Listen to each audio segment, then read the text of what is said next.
All right, welcome back to the channel. It's your boy Fanon, and in this video, Jermall Charlo goes at it with Victor Conte, Terrence Crawford, and the Snac team, makes a very bold allegation, and Victor Conte responds in Victor Conte's own unique style. Let's talk about that in this video.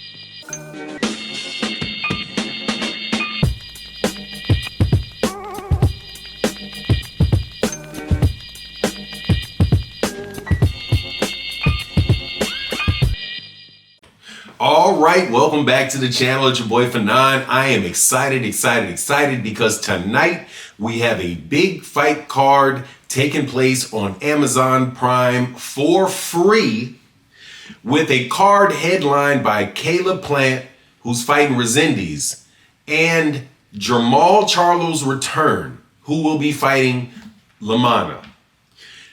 That fight, both those fights, I'm just amped up about because, hey man, it's time for the PBC to start putting on more shows and to have a free show, something that's not pay-per-view. What a tremendous break to take. However, not without drama, as Jermall Charlo gave an interview that should spark a fire, and apparently did, in certain people in the boxing industry that are involved in enhancing fighters' performance. Whether it is above the board or below the board, we'll lay that to the side for purposes today and just say that it enhances people's performance.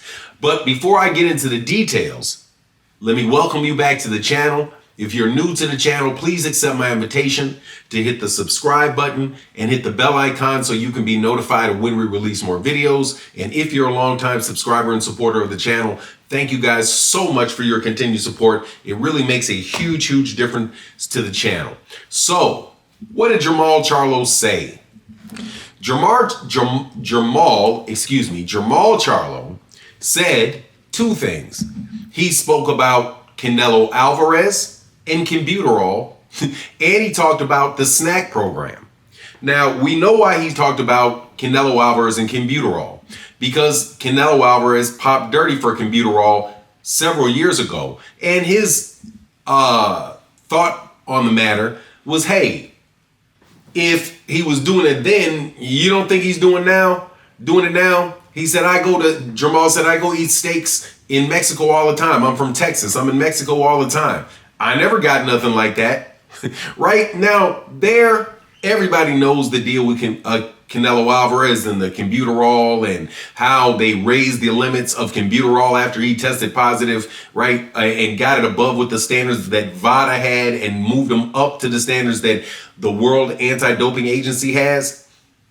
Anyway, long and short of it is that Canelo Alvarez got caught doping.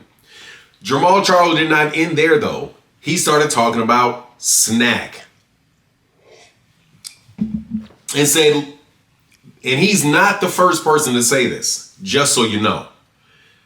He says that Combuterol, he talks about Combuterol with Canelo, and then he says, as far as Snac, that Snac takes you all the way up as high as you can get to the limit where, hey man, if it's this much of it, then you're clean. If it's this much, you're dirty. Basically saying that they push the limits of what that stuff will do for a fighter all the way to basically being a performance enhancer, but just not being something that is either illegal or in your system to the extent necessary to test positive for it and to have some type of sanction put on you for it, right?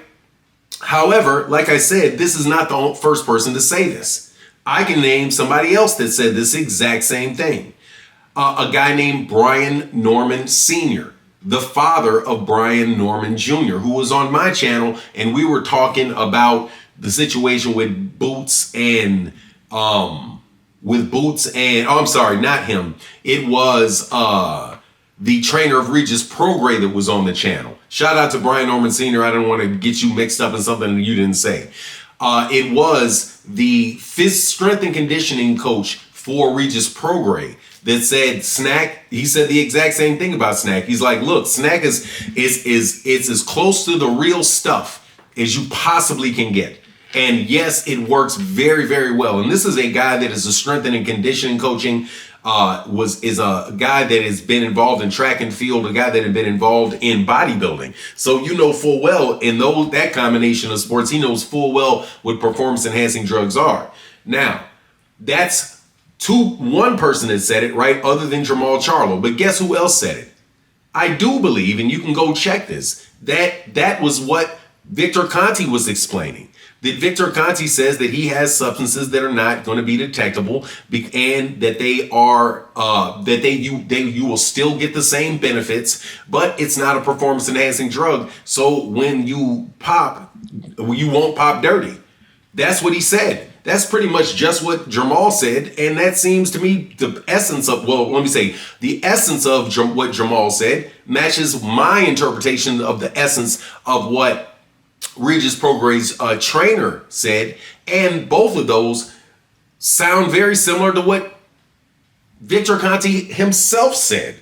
So how did Victor Conte respond to Jermall?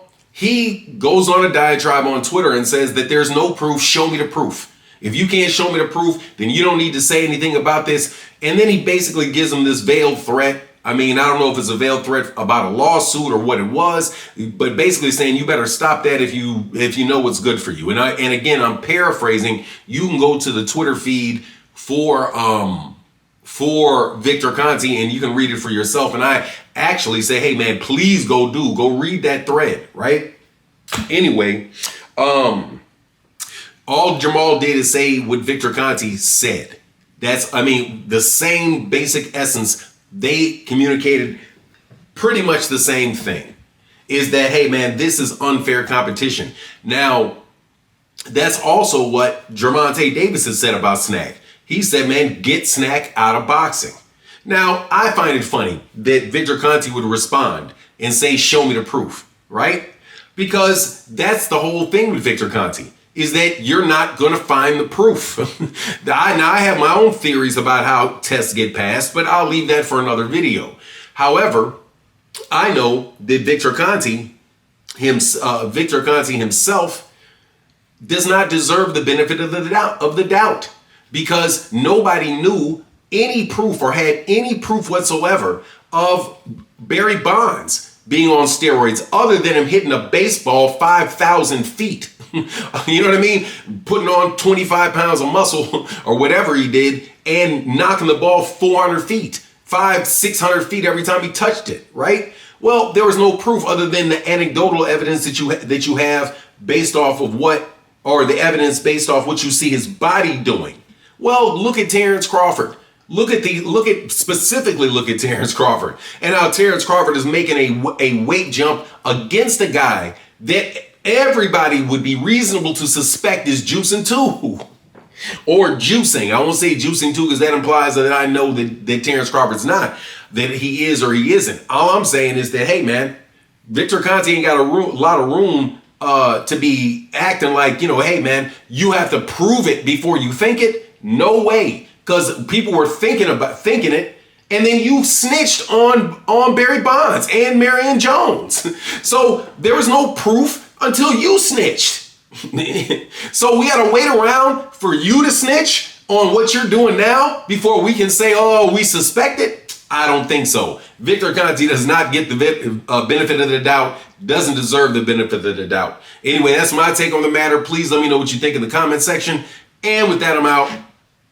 Deuces.